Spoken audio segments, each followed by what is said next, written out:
You need a workout. It'll help your mental health. Blah, blah, blah. Baby, it works. They're not lying.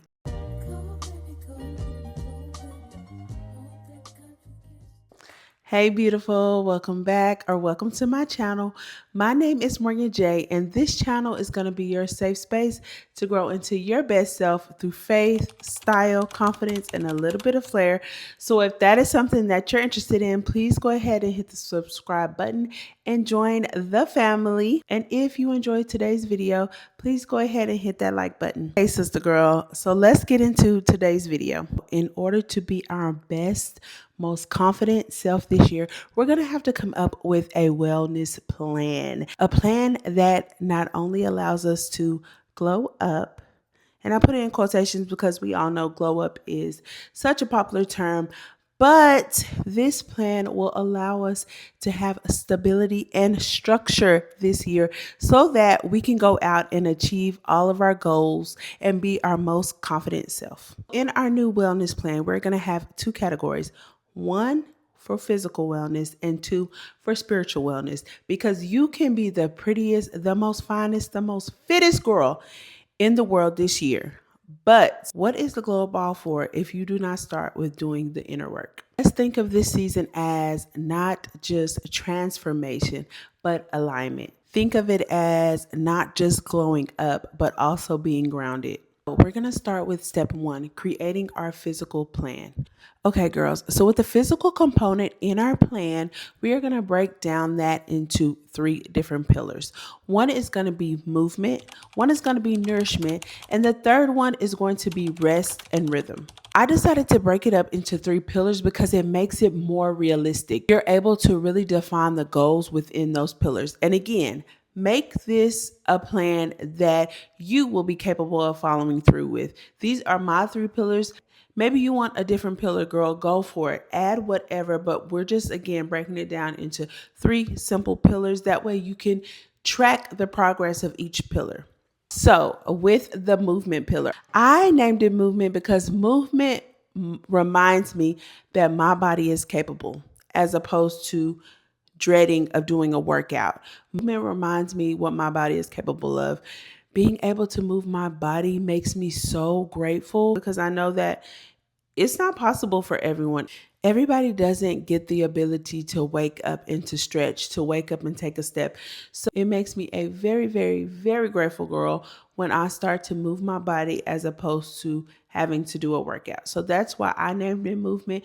You can name it workouts if you feel like workout is a word that will push you into actually doing the activity. You want to think about working out, Pilates, high intensity movements, weightlifting, things like that. But you can also, under the movement category, think of it as your steps. That's where you track your steps. That is where you track your walking, how much miles you did. That's where you decide that each and every morning you are going to begin your morning with a stretch and you're going to end your morning with a stretch. Whatever movement is to you, that's what you want to add in this pillar.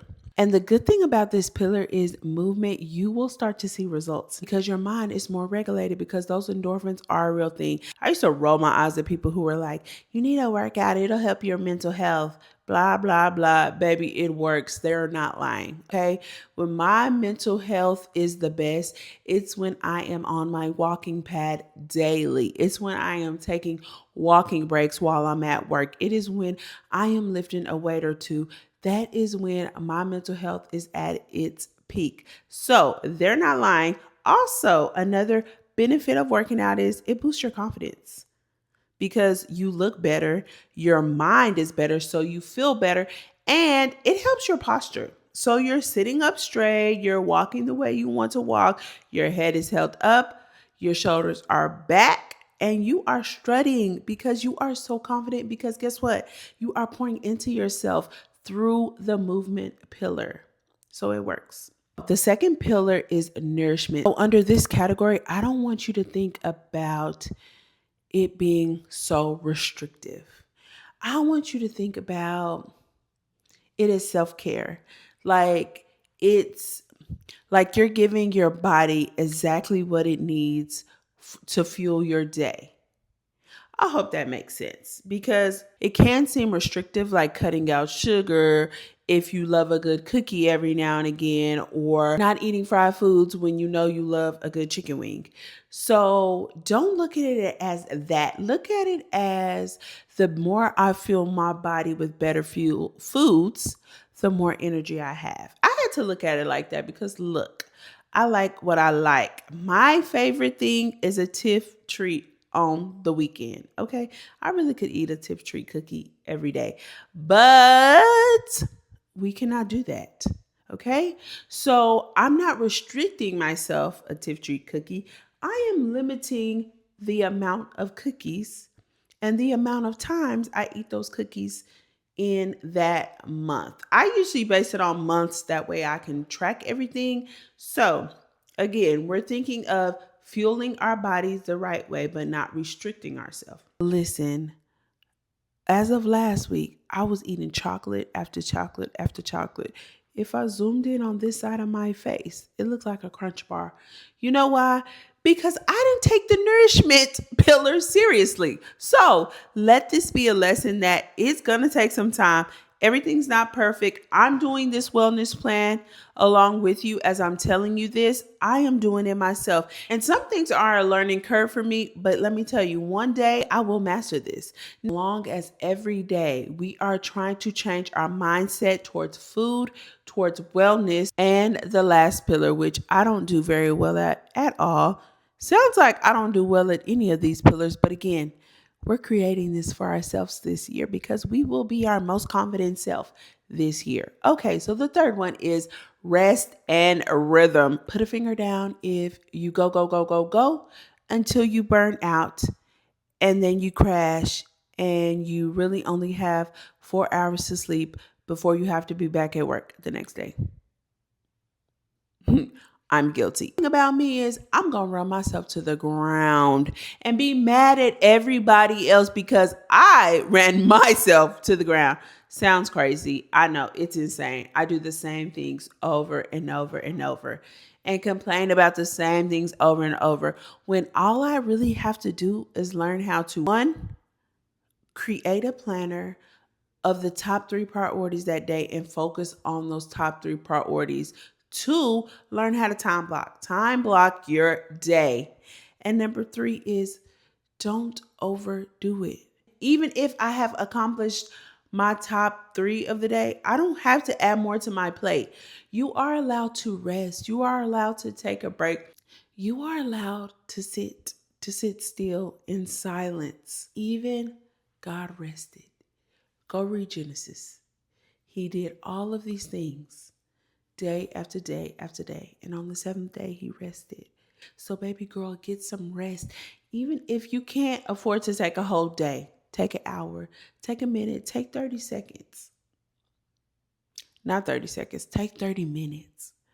But get you some rest. I started to create a nighttime routine, meaning at this time, I am getting off of my couch and I am going upstairs and getting in the shower. After the shower, I do my skincare routine. After my skincare routine, I get in the bed and I journal. I don't immediately turn on my TV. I used to love a nighttime show, but the nighttime shows keep my brain really wired.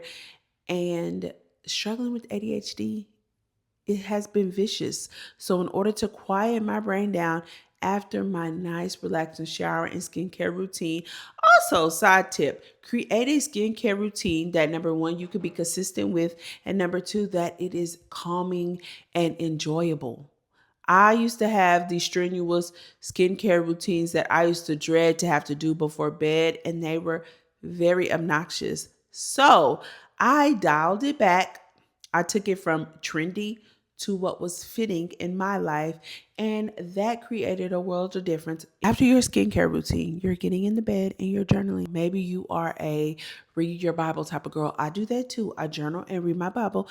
Maybe you're neither. Maybe you like to listen to the scriptures. Do that in the bed. Maybe you like to just listen to some calming music and meditate. Do that. The nighttime routine is geared towards what really works for you, what will allow your brain to be less active, what will allow you to get the best rest and the best sleep. Now, mind you, during all of this, my phone is on Do Not Disturb. So there's no Instagram notifications coming in, there's no calls coming in, there's no text messages coming in. My phone is on Do Not Disturb because I have to go to bed. And then lastly, I turn on some brown noise. I don't know if you knew this, but there's a bunch of noises that you can listen to at night that calm the brain down. And they're all different colors. There's white, there's pink, there's brown. I think I've seen there's red, there's green. Anyway, you have to find what works for you, and what works best for me is brown noise.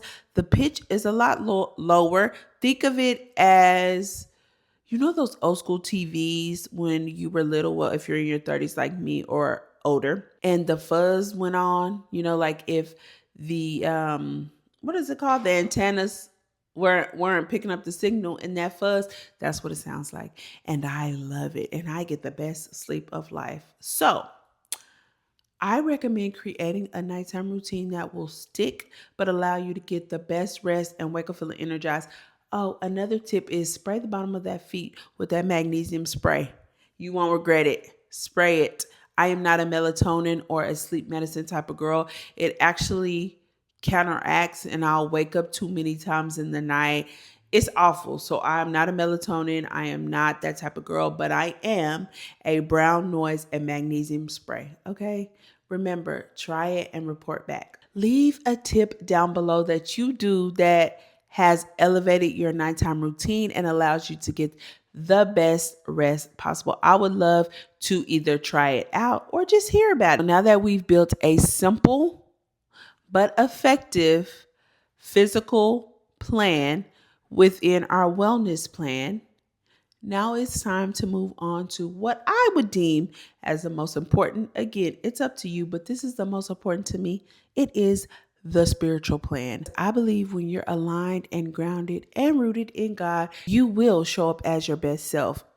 It's a guarantee. This part of the plan is not about being on fire every day, but it's about the connection and being grounded and being consistent. Because once you develop a plan that you can consistently do, even on days when you don't want to do it, you're going to do it because you are on a mission to grow your relationship. You are on a mission for a deeper connection. You are on a mission to be fully aligned. The pillars under our spiritual plan will be daily connection. You'll have a mental input audit, and you'll have an identity anchoring component. Let's start with the daily connections. This is prayer. This is conversations with God. This is reading our Bible. This is doing our daily devotional. This is journaling. This component has to do with anything where you're obviously connecting with God that day. If to begin with, you only have 5 minutes that you can consistently do every single day, start with 5 minutes. The more that you do it, the more eager you'll get, the more you'll want to do it, and the longer time that you'll end up spending with God in the long run. But again, start small. If you're not someone who is ready to just commit to a lot of time, 5 minutes matters to him. 10 minutes matters to him. It is all about just taking the time to connect with him. Next, we are on the mental audit pillar. This is where you're auditing what you put into your mind mentally every day. So this is where you're monitoring how much time you're consuming social media, how much time you're listening to music, podcasts, or having conversations with others. This is also where you're going to audit what builds your confidence and what drains your confidence. So under this mental component, we are taking an audit of how these things make us feel. So once we figure out how much time we're consuming content, how much time we're listening to music, talking to others, now we need to go back and think about how these things make us feel. How did that conversation with your coworker make you feel? How did that conversation with your parents or your bestie make you feel? How did the time spent scrolling on social media, if you did it for an hour, at the end of the day, how did you feel? Did you feel like you compared yourself a lot? Did you feel joyful because it made you laugh? Did you feel scared because of all the things that are going on in the world? This is the time to really sit with yourself and really examine how these things are making you feel. And lastly, this is identity anchoring component. So with this pillar, it is talking about where your identity is anchored. Is it anchored in who God has called you to be, or is it anchored in outside influences? Is it anchored in who your parents said that you were? Is it anchored in how you perform in the workplace, or how you perform in your friendships, how you perform in your marriage, how you perform in parenting? Or is it rooted in the woman that God called you to be as a wife, the woman that God called you to be as a single, the woman that God called you to be as a parent? You have to do the work to identify who you are and where you're getting your identity from. Again, this is about being spiritually grounded and growing your relationship with God. I'm just fully convinced that if your identity is not anchored in who God has called you to be, you will not be your best self, your most confident self. You will not step into your full potential until you know that. So you have to do an identity anchoring audit, checking, why did I say that word? Why do I have these thoughts about myself? Why am I doubting who I am if God says that I'm this way? And most of the time we doubt ourselves. Most of the time we don't believe who we are. Most of the time we operate out of a false identity because it's not anchored in Christ. So this is why I said, in order to be your most confident self, the spiritual part of your plan, the spiritual part of your wellness plan is going to be the most crucial. You can be the cutest, the most finest, the best dressed, the best makeup. But if you are not solid on the inside, confident on the inside, walking in your purpose and who you are on the inside, it's going to show. You can only do so much makeup. You can only do so much shopping in order to cover that up. So again, really dive deep into this section, because if you dive deep into this section, you're going to want to do the movement pillar. You're going to want to eat better. You're going to want to rest because you're going to want to take care of your temple. You're going to realize that God created you so special, so one of a kind. Why not take care of you? Because there are people who need to see you at your best self so that they can be their best self as well. So with this plan, I want you to make it feel so natural to you. You can mix the spiritual with the physical. You can do your prayer from the spiritual part of the plan while you do your walk from the movement part of the plan. You can intertwine and intersect both parts of the plan. That way it fits your lifestyle.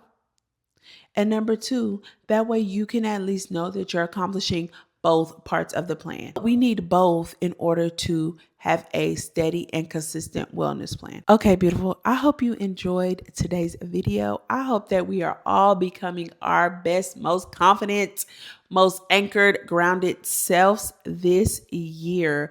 I want you to know that you don't have to be anyone new.